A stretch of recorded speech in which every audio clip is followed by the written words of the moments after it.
देखिए मैं क्या हूँ कि मेरे ख्याल में कि लोगों के लिए हेल्पफुल होगा और ये जो कंट्रोवर्सी है शायद वो बेहतर हो जाए। एक तो ये है कि जब हम बात कर रहे हैं कॉन्स्टिट्यूशनल कोर्ट की, तो मेरी प्रिजम्पशन है कि हम बात कर रहे हैं हैवी पॉलिटिकल केसेस की, जो कि टाइम रोकते हैं।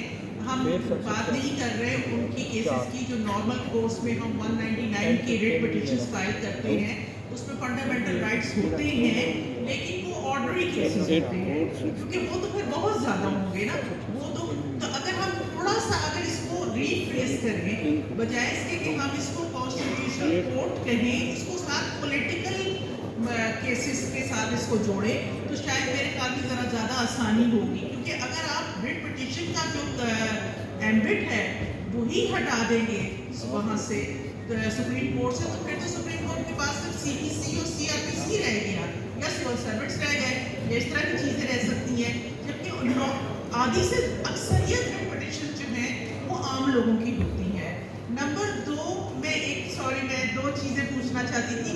एक सजेस्ट करना चाहती थी कि अगर आपने चेंजेस लेके आनी है कि पर्टिकुलर क्लास से या पर्टिकुलर ऑफिस से जो जजेस आते हैं उनको रोका जाए और it becomes a more fair issue कि आप कहाँ से जजेस लेते हैं, तो फिर आपको हाई कोर्ट के लेवल से शुरू करना चाहिए जब एलिगेशन होती है, क्योंकि यही जजेस जो है फिर इन्हीं में से पिक किया जाता है और ये सुप्रीम कोर्ट में जाते हैं।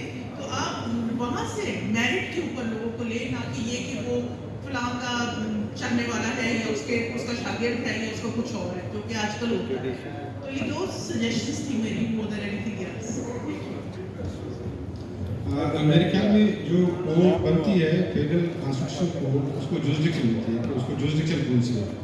तो इसको जुरिसडिक्शन होगी कि आप डिस्प्यूट्स हों जो प्रोविंसेस और फेडरल गवर्नमेंट के दरमियान आर्टिकल 184 के तहत, एक तो वो उसकी जुरिसडिक्शन होगी।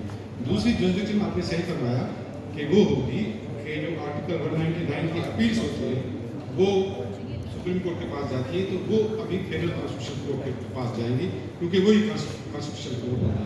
तो यूएसए में भी यही सिस्टम है कि जो यूएसए की सुप्रीम कोर्ट है वो बेसिकली कॉन्स्टिट्यूशन कोर्ट है। तो ये 199 के, क्योंकि आप अगर पार्लियामेंट कानून बनाती है और प्रोविंशियल असेंबली कानून बनाती है, तो उसको सुप्रीम कोर्ट डायरेक्ट जो है ना स्ट्राइक डाउन नहीं कर सकती। आर्टिकल 143 में हाई कोर्ट कर सकता है, वो हाई कोर्ट का पावर है आर्टिकल 199 में, क्योंकि फेडरल गवर्नमेंट के पास या प्रोविंशियल गवर्नमेंट के पास राइट